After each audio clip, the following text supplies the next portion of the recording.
Ini bagian yang mungkin paling berat untuk didengar. Nipah sudah ada dalam literatur ilmiah sebelum ia meledak di Malaysia. Pola SARS sudah diprediksi dari studi ekologi kelelawar di Asia Tenggara. H5N1 sudah ada dalam jurnal epidemiologi beberapa tahun sebelum ia jadi berita utama. Dan coronavirus with pandemic potential, dalam terminologi itu, persis sudah ada dalam laporan WHO dan jurnal ilmiah terbuka jauh sebelum Desember tahun 2019. Bukan ramalan, bukan intuisi seseorang yang kebetulan benar. Hasil kerja ilmiah yang bisa diakses siapa saja dengan koneksi internet dan kemauan untuk membacanya. Di lapangan, dokter hewan dan epidemiologis sudah melihat polanya, sudah menulis laporannya, sudah mempresentasikannya di forum yang seharusnya didengar oleh orang yang punya kewenangan untuk bertindak. Dan kemudian, hidup berjalan seperti biasa. Kalau semua wabah besar itu sudah bisa diprediksi, sudah ada datanya, sudah ada jurnalnya, sudah ada orangnya yang berteriak. Apakah masalahnya adalah kita tidak tahu, atau masalahnya adalah kita tidak cukup peduli untuk bertindak sebelum terlambat? Apakah ada perbedaan nyata antara tidak tahu dan tahu, tapi tidak bertindak, kalau hasilnya sama saja?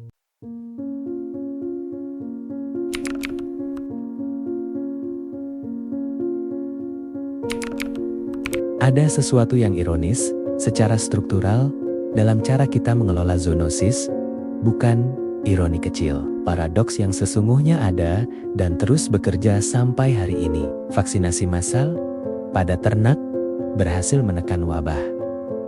Angka turun, perhatian turun, anggaran dipotong karena tidak ada krisis yang terlihat. Populasi yang tervaksin berkurang perlahan, kekebalan kawanan melemah, sampai wabah berikutnya datang.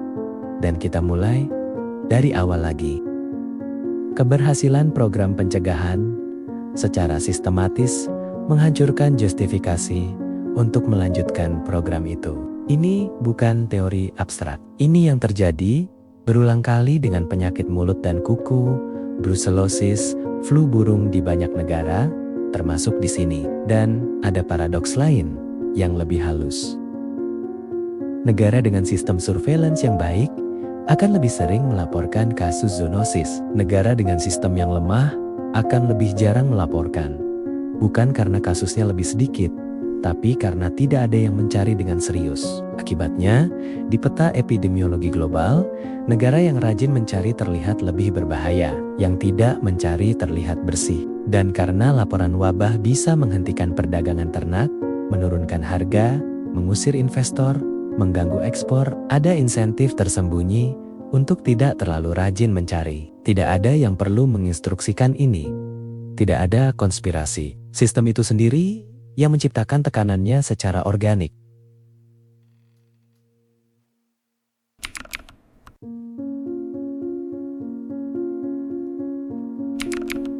One Health, 1. Kesehatan. Gagasan bahwa kesehatan manusia, hewan, dan ekosistem tidak bisa dipisahkan, karena memang secara biologis tidak pernah terpisah. Bukan metafora, bukan idealisme. Fakta ekologi yang bisa diukur. Konsep ini sudah diakui resmi oleh WHO, FAO, dan OE sejak awal 2000-an, lebih dari 2 dekade. Hari ini, di banyak negara, termasuk Indonesia, dokter hewan dan dokter manusia masih bekerja di bawah kementerian yang berbeda, dengan sistem pelaporan yang berbeda, yang seringkali tidak bicara satu sama lain secara real time ketika wabah sedang terjadi di lapangan. Konsepnya menyatukan, sistemnya memisahkan, dan ada satu lagi yang perlu disebutkan. Dokter hewan memahami hewan, dokter manusia memahami manusia, ekolog memahami ekosistem, ekonom memahami rantai pasok, pengambil kebijakan memahami anggaran dan politik. Zoonosis adalah persilangan dari semua domain itu secara bersamaan. Ini bukan kegagalan individu, ini adalah kegagalan arsitektur.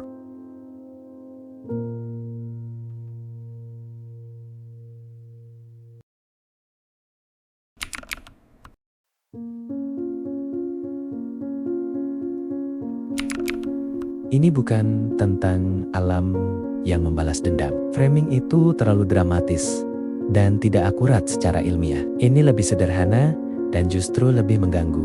Setiap wabah zoonosis besar dalam sejarah modern didahului oleh satu hal yang konsisten, gangguan pada habitat, hutan yang dibuka untuk perkebunan, lahan basah yang dikeringkan, satwa liar yang wilayah jelajahnya terus menyempit sampai mereka tidak punya pilihan. Selain hidup di tepi atau di dalam pemukiman manusia, patogen yang tadinya berputar dalam siklus tertutup di ekosistem liar mengejutkan punya akses ke jalur baru, ke ternak, ke manusia. Bukan karena alam berubah, tapi karena batas antara dua dunia yang tadinya terpisah terus dihapus. Satu deforestasi, satu alih fungsi lahan, satu proyek infrastruktur pada satu waktu.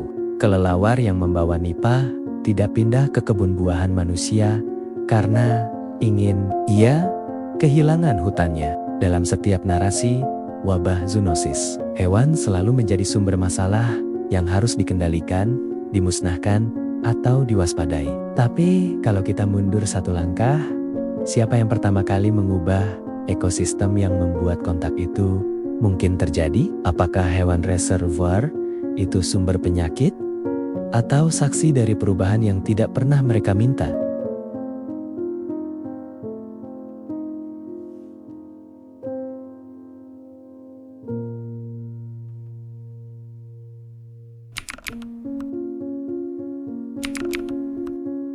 Ini bagian yang paling jujur dan mungkin paling tidak nyaman untuk didengar. Otak manusia secara evolusioner dirancang untuk merespons ancaman yang terlihat, segera, dan konkret. Harimau di depan mata, api di kandang, banjir yang sudah di depan pintu. Zoonosis tidak bekerja seperti itu. Ia tidak terlihat, ia tidak berbunyi. Jeda antara eksposur dan gejala bisa berhari-hari. Jeda antara wabah kecil yang terdeteksi dan pandemi yang tak terbendung bisa bertahun. Penuh dengan momen di mana seseorang di suatu tempat bisa memutus rantainya, tapi tidak melakukannya karena ancamannya masih terasa jauh. Dan di atas itu semua, ada tekanan ekonomi yang sangat nyata. Peternak kecil yang tahu ada risiko, tapi tidak punya anggaran untuk menjalankan biosecurity yang proper. Kepala dinas yang tahu ada indikasi wabah, tapi tahu juga bahwa melaporkannya bisa menghancurkan perdagangan ternak daerahnya. Konsumen yang tidak pernah diberi informasi dalam bahasa yang bisa ia mengerti dan gunakan. Ini bukan kegagalan moral individual. Ini adalah hasil dari sistem yang meminta orang untuk memprioritaskan ancaman yang tidak terlihat di atas kebutuhan yang sangat terlihat hari ini, tanpa memberi mereka alat, insentif, atau dukungan untuk melakukannya. Ketika seseorang harus memilih antara bahaya abstrak di masa depan dan keluarga yang harus makan minggu ini, itu bukan kelalaian. Itu adalah konsekuensi dari kemiskinan yang terstruktur dan sistem yang tidak pernah dirancang untuk menyelesaikan konflik itu. Kita sudah membahas mekanismenya, titik lemparnya, jarak antara yang paling tahu dan yang paling berwenang, prediksi yang diabaikan, paradoks yang terus berputar, sistem yang menciptakan tekanannya sendiri, hewan yang jadi sumber masalah, padahal jadi saksi perubahan yang tidak mereka minta, dan manusia yang gagal merespons bukan karena jahat, tapi karena otaknya belum pernah berevolusi untuk takut pada sesuatu yang tidak bisa dilihat. Dan semua itu membawa kita ke satu pertanyaan terakhir yang mungkin paling berat. Kalau kita tahu bahwa manusia secara kognitif tidak dirancang untuk merespons ancaman yang tidak terlihat, dan kita tahu bahwa zoonosis bekerja persis dengan cara itu, apakah sistem pencegahan yang kita bangun sudah memperhitungkan kelemahan manusianya sendiri?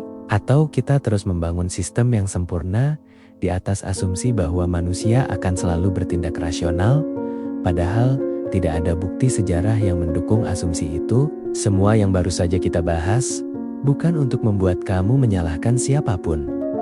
Bukan peternak yang menangis, bukan konsumen yang tidak tahu, bukan pejabat yang rapat, bukan hewan yang jadi reservoir. Ini hanya untuk menjawab satu pertanyaan sederhana yang seharusnya selalu jadi titik awal dari setiap percakapan tentang zoonosis. Apa yang sebenarnya terjadi? Karena selama kita belum jujur tentang itu, tentang mekanismenya, tentang celahnya, tentang kelemahan sistemnya, dan tentang kelemahan kita sendiri sebagai manusia, kita akan terus berada di posisi yang sama. Merespons, terlambat, lalu lupa, lalu merespons lagi. Zoonosis bukan anomali. Ia adalah konsekuensi yang bisa dihitung. Dan satu-satunya hal yang membedakan wabah yang bisa dikendalikan dari wabah yang tidak, bukan teknologinya, bukan anggarannya, bukan kebijakan internasionalnya, adalah apakah ada cukup orang yang mau memahami cara kerjanya sebelum ia datang.